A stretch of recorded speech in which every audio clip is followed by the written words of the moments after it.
అందరూ మీ books open చేయవలసిందిగా కోరుచున్నాను. సో ఈ వీడియో చూడండి. Hello friends, welcome to my channel. So ఇవాళ వీడియోలో మనమైతే సాకి లెసన్ అయితే తెలుసుకుందాం. సాకి లెసన్ అయితే హిందీలో ఫస్ట్ చాప్టర్ అనమాట, కొత్త బుక్స్లో అవి. సో ఇవాళ వీడియోలో సాకి లెసన్ గురించి తెలుసుకుందాం. సో ఫస్ట్ కబీర్ గారి పరిచయం గురించి తెలుసుకుందాం. కబీర్ గారు 1398 పుట్టి 1518 చనిపోయారు. సో कबीर का जन्म 1319 में काशी में हुआ माना जाता है. गुरु रामनाथ के शिष्य कबीर ने 20 वर्ष की आयु पाई. जीवन के आत्मा कुछ वर्ष महागार में बिताए और वही चिरनिद्र में लीना हो गई. సో దీని మీనింగ్ ఏంటంటే కబీర్ గారు కాశీలో పుట్టారని అందరూ నమ్మకం. సో 1398 పుట్టారు అనుకుంటున్నారు అందరూ. సో లెసన్లో ఉన్నట్టే మనం ఫాలో అయిపోయి వెళ్ళిపోవాలి, ఎందుకంటే వాళ్ళు అనుకుంటున్నారు అండ్ లెసన్లో కూడా అలాగే ఇచ్చారు కాబట్టి గవర్నమెంట్దే ఫాలో అవ్వాలి. సో గురు రామనంద్ గారి శిష్యుడు అనమాట కబీర్. ఈయన 120 ఇయర్స్ పుట్టారని 120 ఇయర్స్ బతికారని అందరి నమ్మకం. సో जीवन की आत्मा कुछ वर्ष महागार में बिताई और नहीं वही चिरनिद्र में लीन हो गई. ही स्पेंट సో ఆయన లాస్ట్ ఫ్యూ ఇయర్స్ ఎక్కడ బతికారంటే మగర్లో బతికారు. ఆయన అక్కడే చనిపోవడం జరిగిందని అందరూ అనుకుంటున్నారు. సో అదంతా అయిపోయింది కదా, అండర్లైన్ ఒకటి పెట్టేసుకున్నాం. సో कबीर का आविर्भाव ऐसे समय में हुआ था जब राजनीतिक, धार्मिक और सामाजिक क्रांतियाँ अपने चरम पर थी. कबीर क्रांतिदर्शी कवि थे.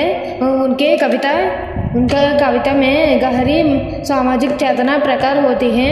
उनकी कविता सहज ही मर्म को छू लेती है. एक और धर्म के वाह्यम डबरे पर उन्होंने गहरी और तीखी चोटा की है, तो दूसरी और आत्मा परमात्मा के विरह मिलना के भावपूर्ण गीत गाए हैं.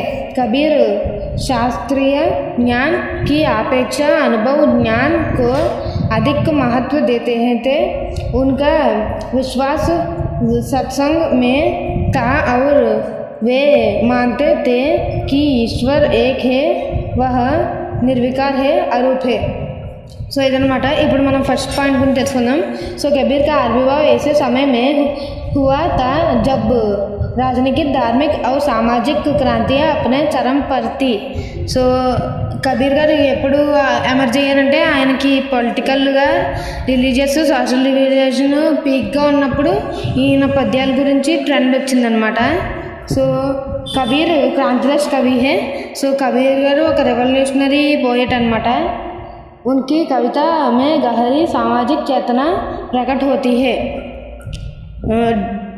ఈయనకి ఎప్పుడు సోషల్ కాన్షియస్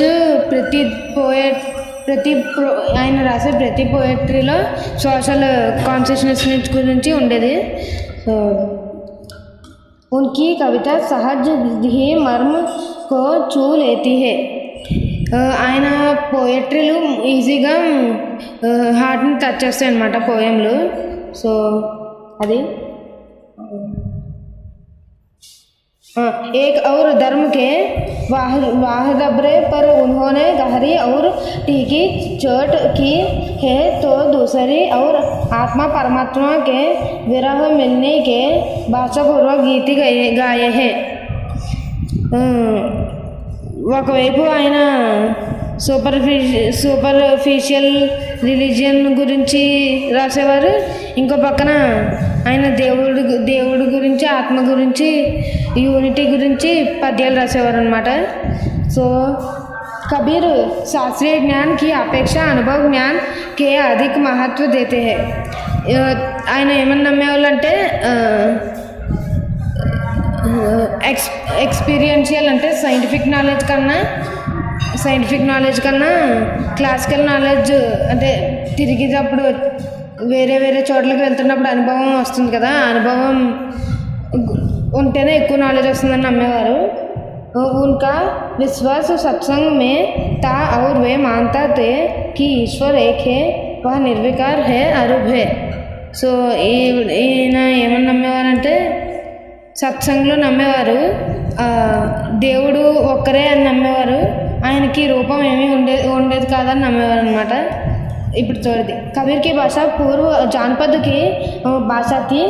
उन्हें चेतना और जान भावनाओं के अपने शब्द और साखियों के माध्यम से जान तक పహుచాయా. Kabir's language was the language of the eastern district. So ఆయన ఈస్ట్లో ఉన్నవన్నీ మాట్లాడేవాళ్ళు అనమాట. సో ही स्प्रेड पब्लिक उन्होंने जनचेतना और जनभावनाओं को अपने शब्द और साखियों के माध्यम से जन तक पहुँचायो.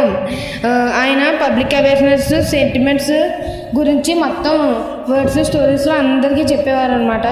సో అది జరిగింది. సో అంతమాట.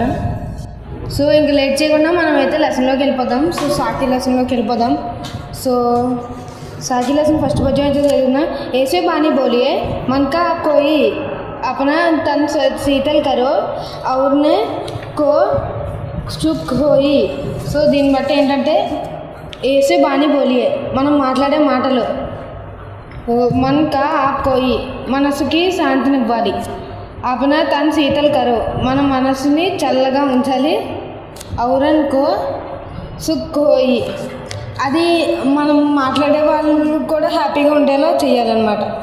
సో అది ఫస్ట్ పద్యం వచ్చి కస్తూరం కుండల్ బైసే ముర్గ్ దుడ్ దుండం బానే మాహి ऐसे डट राम है दुनिया दुख नहीं. సో స్వీట్ స్మెల్ వస్తుంది అనమాట, కస్తూరి స్మెల్ అనమాట. అదైతే డీర్కి వస్తుందని ఊరంతా నెతుకుతుంది, కానీ అదైతే దాని నాభిలో ఉంటుందన్నమాట. సో అది అలాగే దేవుడు కూడా మన దగ్గరే ఉంటారు ఎప్పుడు మనతోనే, కానీ మనం మాత్రం దేవుడి కోసం గుళ్ళని అవన్నీ తిరుగుతామన్నమాట. సో అది చెప్తున్నారు థర్డ్ పద్యం. जब मैं था तब हरी नहीं, अब हरी है मैं नहीं, सब अधियारा मिटी गया जब दीपक देख माही. అంటే ఒకవేళ ఈగో మనతో ఉంటే హరి మన దగ్గర ఉండరు, లేకపోతే మనం హరి దగ్గర ఉండమన్నమాట. అది ఎలాగంటే మనం బ్లాక్ రూమ్లో కొన్నా ఉంటే పిచ్ బ్లాక్ రూమ్లో అందులో చిన్న క్యాండిల్తో వెలిగించామంటే సో మొత్తం రూమ్ అంతా వెలుగుతుందనమాట చిన్న లైట్ ద్వారా.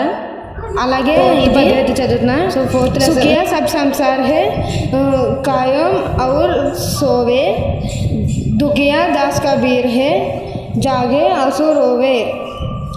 సో దీనికి మీనింగ్ అందరూ సుఖియా సబ్ సంసార్ హే, all are happy by finding temporary happiness అనమాట. మంత్రున లో కోయి అంటే టెంపరీ హ్యాపీనెస్, కానీ రామ్ వివాహే నా జావో జావో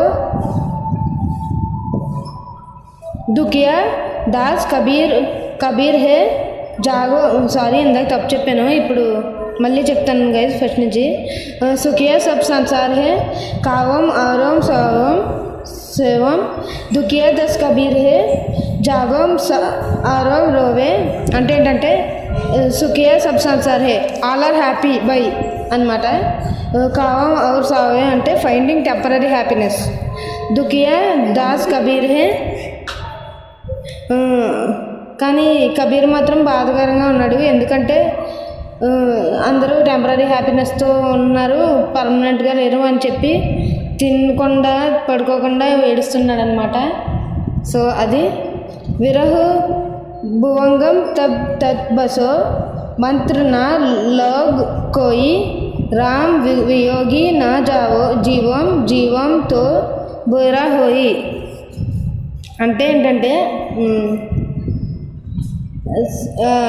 స్నేక్ బాడీని చూసినట్లయితే అది ఏదో మంత్రంలాగా బాడీ ఎప్పుడు సపరేట్ అవ్వదు, అలాగే మనం మంచిగా ఉంటే దేవుడు మనతో కూడా ఎప్పుడు సెపరేట్ అవ్వరు అని చెప్తున్నారనమాట. సో నిందక్ నయి రాఖియం అంగని కుచ్ బరాయి బిన్ సావాన్ పానీ బినా నిర్మల్ కరో సుఖాయి. అంటే ఏంటంటే మన దగ్గర ఎప్పుడు మన సర్కిల్లో ఎప్పుడు మనం నిందించేవాడిని పెట్టుకోవాలి. అప్పుడు మనం తను వేసే నిందలకి మనమే ఆటోమేటిక్గా క్లీన్ అయిపోతాం. అది ఎలా అంటే బట్టకు మరకంటుకుంటే దానికి సబ్బు వాటర్ క్లీన్ చేసుకోవాలి. అదే మన దగ్గర నింద ఉంటే మన మీద ఉన్న నిందని తనే క్లీన్ చేస్తాడు అని అన్నట్టు మీనింగ్ అనమాట. సో పోయే పడి పడి జానే మూవా పడితే బాయా నా కోయి ఏక్ ఉపరి పియు కా పడే సు పండిత్ హోయి. అంటే ఏంటంటే సో పౌరే పడి జగ్మావం పడితే బాయినా కోయి అంటే నాలెడ్జ్ డజంట్ కమ్ ఫ్రమ్ అంటే నాలెడ్జ్ వస్తుంది కదా, అదైతే ఓన్లీ బుక్స్ నుంచే రాదనమాట. ఏసే ఉపరి పియు కా పైడే సేమ్ పోయి అంటే ఏంటంటే మనం పియు అంటే అనే ఒక పదాన్ని అర్థం చేసుకుంటే మనకి నాలెడ్జ్ అంతా వచ్చేస్తుంది అనమాట. ప్రేమ అనే ఒక పదం అర్థం చేసుకుంటే. ఇప్పుడు లాస్ట్ పద్యం.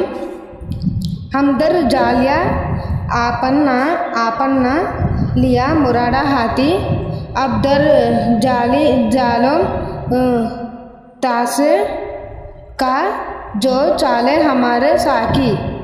అంటే ఏంటంటే నేను నా ఇల్లుని కూలగొట్టుకున్నాను ఎందుకంటే నేను ఒక మిస్టేక్ చేసుకున్నాను, మిగతా మిస్టేక్లు కూడా.